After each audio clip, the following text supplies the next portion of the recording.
কেমন আছো বন্ধুরা? তোমাদের কাছে চলে এলাম একটা নতুন ভিডিও নিয়ে। তো এটা আমার বড় মেয়ে, আজ আমার বড় মেয়ের জন্মদিন। তো আজ আমার বড় মেয়ের 12তম জন্মদিন এটা। আজ যেটা বলার জন্য তোমাদের কাছে ভিডিওটা করেছি, এই যে আমার এই মেয়েকে দেখতে পাচ্ছ, এ কিন্তু মানে একে বড় করতে গিয়ে আমাকে যে কী অক্লান্ত পরিশ্রম করতে হয়েছে সেটা মানে জাস্ট কাউকে বলার নয়। এর লাইফ স্টোরি 12 বছর 12টা যুগের মতো কঠিন। প্রথম থেকে শুরু করা যাক। তো আমার এই বড় মেয়ে যখন হয়েছিল, মানে লো বার্থ ওয়েট নিয়ে হয়েছিল, জুন মাসে হয়েছিল। প্রচণ্ড পরিমাণে গরম ছিল। আমি তখন পড়তে যেতাম। তো আমার পেটে পানি শুকিয়ে গেছিল। ডক্টর বলল একদম মানে বহুত ভাগ্যের জোর বলে আমার মেয়েটা বেঁচেছে। যাই হোক, তারপর সে বুকে দুধও খেত না, পাউডার দুধও খেত না, মানে সংগ্রাম করে বড় হয়েছে। ছবিগুলো দেখলেই বুঝতে পারবে ওর মুখটার মধ্যে। ওর মানে আমার বলতে গিয়ে যে কী কষ্ট হচ্ছে আমার মেয়েটাকে আজকে দেখি, তাই দিনগুলো ভুলে গেছি। তো এই যে ছবিটা দেখছো, এটা যেদিনও হয়েছিল সেদিনকার ছবি। তবে মাশাআল্লাহ ও দেখতে বরাবরই খুব সুন্দর ছিল। এটাও যখন বুঝতে শিখেছে তখনকার ছবি। তো যাই হোক, এরকমভাবে মানে দুধও খেত না, আবার কিচ্ছু খেত না। চেহারা দেখলেই বুঝতে পারবে। হায়রে, প্রত্যেক দিন মানে 1 দিন অন্তর ওকে প্রায় ডাক্তারখানা নিয়ে যেতে হতো।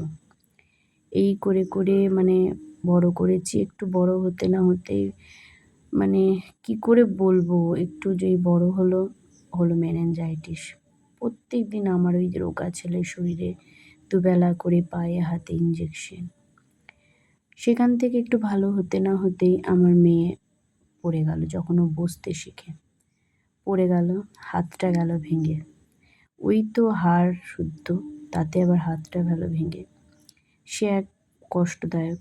তারপর ভালো করে চলতে লেগে গেল 2 থেকে 2.5 বছর। তো এই হলো চলার একটা গল্প। শেষ হতে না হতেই কথা হয় না। 2 বছর পেরিয়ে যায়, 3 বছর পেরিয়ে যায়। কোনো মতে কথা বলে না। সবাই বলল বোধহয় ও কথা বলবে না, ও হয়তো বোবা হবে। কিন্তু আমার বিশ্বাস ছিল যে আমার মেয়ে সব কিছু বোঝে, আমার মেয়ে কখনোই বোবা হতে পারে না। এই আত্মবিশ্বাসটা আমার মনে প্রচণ্ড পরিমাণে ছিল। ওর আব্বুরও সেই আত্মবিশ্বাসটা ছিল। তো একটা ডাক্তারের কাছে গেলাম, নাক কান গলা বিশেষজ্ঞ। সে বলল তোমার মেয়ে কথা বলতে পারবে না, কারণ তোমার মেয়ে শুনতে পায় না কানে। তো সে মেশিনের দামও বলে দিল, কোন মেশিনটা তোমাদের জন্য সুবিধা হবে, তো তোমরা সেটা লাগাবে। কিন্তু আমি বললাম না, মেশিন আমি আমার মেয়ের কানে লাগাবো না। কারণ মেশিন যদি লাগাই তাহলে আমার মেয়ে আর কোনোদিন বলবেই না। আমি চেষ্টা করব কথা বলানোর। আমি মানে পাগলের মতো ওর সাথে আমি সবসময় বকতাম।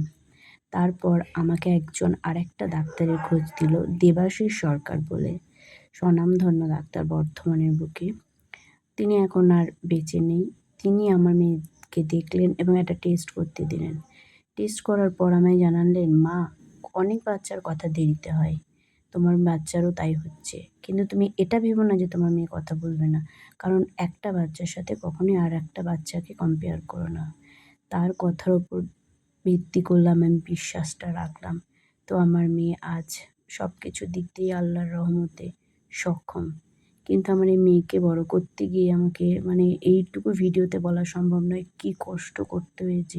হ্যাঁ জানি বাচ্চা বড় করা কষ্ট, কিন্তু নানা রকমভাবে হয়। কিন্তু আমার এই মেয়ের কষ্টটা মানে বলার নয়। আমার আরেকটা মেয়েও আছে, কিন্তু তাকে আমাকে 3 বছরে আনতে এত কষ্ট হয়নি।